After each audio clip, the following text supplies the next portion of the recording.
I was born at the cusp of the World War II. My parents were both active in the resistance against the Nazi occupation of Norway, and we had to flee the country. Some of my earliest memories are from Sweden, where my parents worked for Norwegian refugees.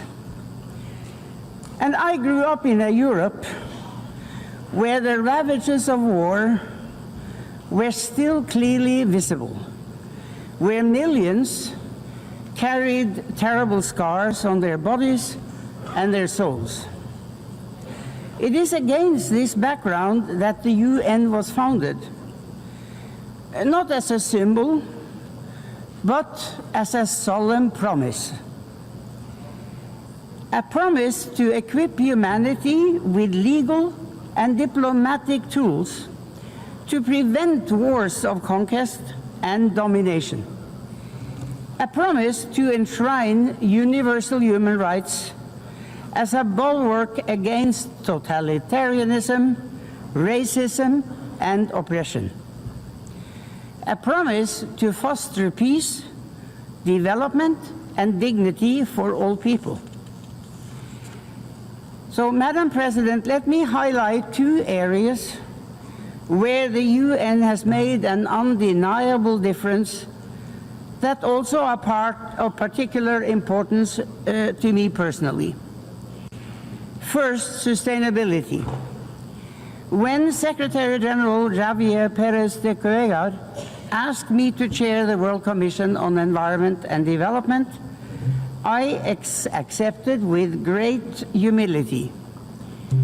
And I am very proud of the report we produced, Our Common Future. It helped cement the concept of sustainable development in our collective consciousness. Thanks to UN-led efforts, we started charting a path towards economic development that does not destroy the basis of life for future generations, our climate and our natural environment.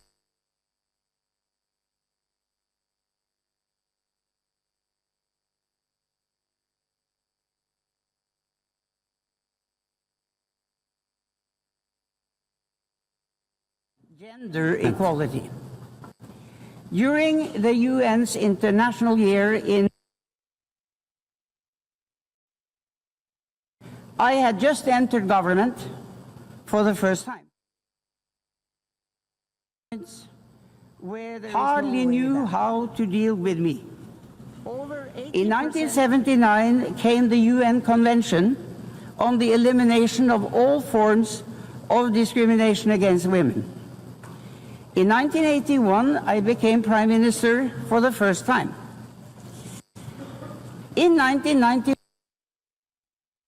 years ago this month, I delivered my address at the Force for the first time. Many of my male colleagues hardly knew how to deal with me. In 1979 came the UN Convention on the Elimination of All Forms of Discrimination against Women. In 1981, I became Prime Minister for the first time. In 1995, 30 years ago this month, I delivered my address at the 4th World Conference on Women in Beijing. I spoke of the moral and economic imperative to end gender apartheid.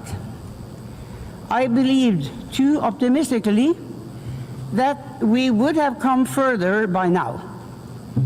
I did not foresee the intensity of the pushback that would come.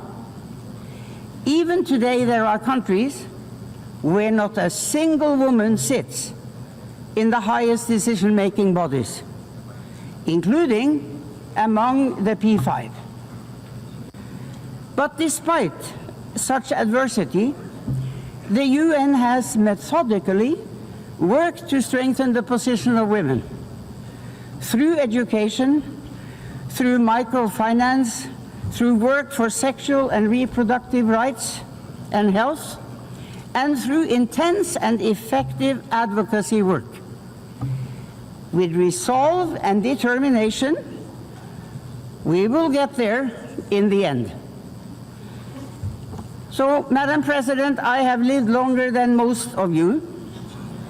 I have witnessed the tangible differences the UN makes through economic upturns and downturns, political ebbs and flows. I have no patience for those who dismiss the UN as outdated. We are going through a time of great geopolitical shifts and impressive, but also frightening, technological development. The UN as our common hub for getting the facts on the table, debating and deciding on solutions, and acting is more important than ever. We owe that not just to ourselves, but to the generations to come. Thank you.